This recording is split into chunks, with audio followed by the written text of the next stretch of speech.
গলি থেকে পাড়া, গ্রাম থেকে শহর, সবার চোখ আটকে ছিল একটা ম্যাচেই। উত্তাপ উত্তেজনায় ঠাসা ভারত-বাংলাদেশ ম্যাচ দেখার জন্য ভক্তদের এমন উচ্ছ্বাসই জানান দেয় এই বাংলাকে নিয়ে স্বপ্ন দেখছে সবাই। হামজাকে ঘিরে আশা বাড়ছে সবার। এশিয়ান জায়ান্ট ভারতের বিপক্ষে ২৮ ম্যাচে বাংলার জয় মাত্র ৪। সর্বশেষ জয়টি ২২ বছর আগে, সালটা তখন ২০০৩। পরিসংখ্যানই বলে দেয় ভারতের শক্তিমত্তা বাংলাদেশের বিপক্ষে কতখানি। তবে কাগজ কলমে কি আর সব হয়? মাঠের খেলার থেকে বড় কিছু নাই। শিলংয়ের ঠান্ডায় হামজার দাপট, ঘাম ঝরিয়েছে ভারতের।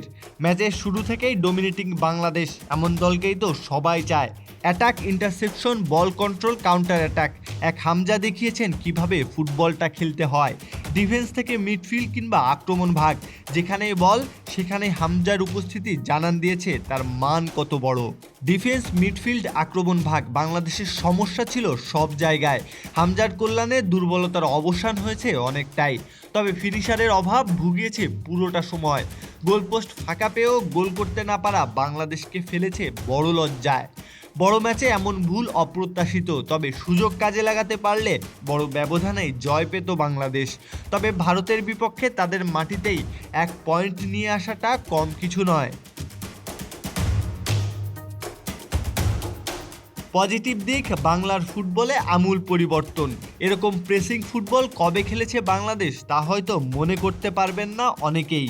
অ্যাটাকের পরিবর্তে কাউন্টার অ্যাটাক, প্রয়োজনে অল আউট অ্যাটাক দেখানোর সাহসটা তো এসেছে ওই হামজার থেকেই। ভারতের ফরোয়ার্ড যেন হামজা সুতোয় বাঁধা, কাউকেই সুযোগ দেননি তিনি। হামজার স্পিড, বিচক্ষণতা আর পারদর্শিতার কাছে অসহায়ভাবে তাকিয়ে থাকা ছাড়া ছেত্রীদের করার কিছুই ছিল না।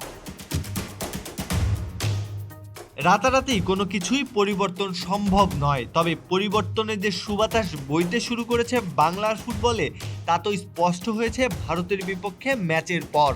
তাই তো ফুটবল নিয়ে নতুন স্বপ্ন দেখা যায়, বাংলার গর্ব হামজাকে ঘিরে নতুন আশা তো করাই যায়।